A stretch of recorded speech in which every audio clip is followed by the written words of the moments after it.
Bəzən olur insan həyatında müəyyən problemlər baş verir, müəyyən çətinliklərə düçar olur. Fikirləşir ki, bu problemlər hardan qaynaqlandı? Hər bir məsələni araşdırır, lakin Allahla bağlı məsələni araşdırmır. Ki sən bu günahların nəticəsidir ki, sənin həyatında çətinliklər baş verir. Çünki günahların təkcə sənin öz fərdi həyatında yox, aləmdə təsiri vardır. Fərz eləyək ki, bir müəssisədir, bir dənə idarədir. O idarənin özünə məxsus qaydaları var. Yəni bu iş belə getməlidir, bu iş belə olmalıdır. Lakin orada bir nəfər ümumi bir dənə pozuntu yaratsa, ümumi bir dənə xəta eləsə, səhv eləsə, o nizam bir-birinə dəyir.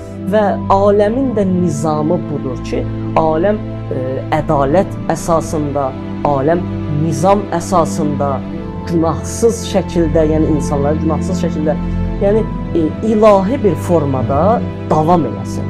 Bu aləmin gedişatı budur. İnsan bir xəta elədiyi təqdirdə aləmin nizamı pozulur.